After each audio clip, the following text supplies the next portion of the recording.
नमस्कार दोस्तों। Suzuki India limited ने अपने क्वार्टर 3 के रिजल्ट डिस्क्लोज कर दिए हैं। तो चलो देखते हैं उनके रिजल्ट किस प्रकार से आए हैं। सबसे पहले हम बता देते हैं आपको, सभी वैल्यू मिलियंस में दी गई है, मैं आपको करोड़ में कन्वर्ट करके बताता हूं। तो सबसे पहले टोटल इनकम की बात करते हैं। तो टोटल इनकम कितनी आई दोस्तों? टोटल इनकम आई 50,959 करोड़ रुपये, जबकि पिछले क्वार्टर में 43,290 करोड़ रुपये थी। तथा पिछले फाइनेंशियल ईयर के क्वार्टर 3 के रिजल्ट जो हमें देख रहे हैं वो 39,822 करोड़ रुपए की इनको टोटल इनकम थी।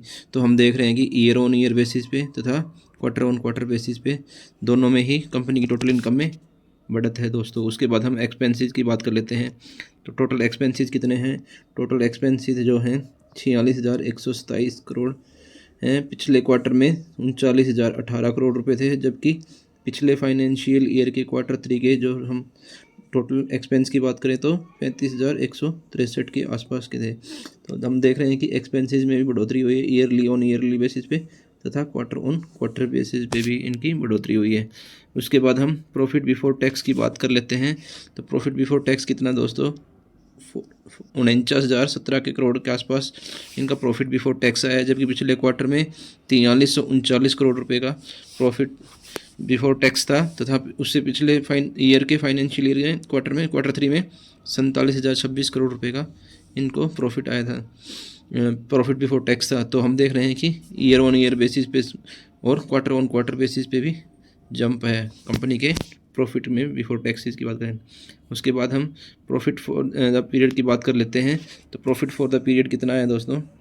38,89 के 79 करोड़ रुपीज़ के करीब इनको प्रॉफिट हुआ है।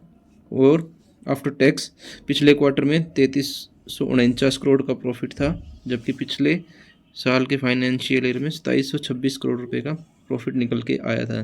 तो हम देख रहे हैं कि प्रॉफिट में स्लाइटली जंप है ईयरली ऑन ईयरली बेसिस पे तथा क्वार्टर ऑन क्वार्टर बेसिस पे अच्छा खासा जंप देखने को मिल रहा है। उसके बाद हम ईपीएस की बात कर लेते हैं। तो ईपीएस कितना दोस्तों? 123.38 ईपीएस निकल के आ रहा है इस क्वार्टर का, जबकि पिछले क्वार्टर में 106.52 ईपीएस था, जबकि पिछले साल के फाइनेंशियल क्वार्टर 3 के बाद 118.54 का ईपीएस निकल के आ रहा था। तो ईपीएस में भी काफ़ी अच्छी बढ़ोतरी है दोस्तों। तो ये थे Maruti Suzuki India limited quarter 3 result. आपको कैसे लगे हमें कमेंट में ज़रूर बताएं। धन्यवाद दोस्तों।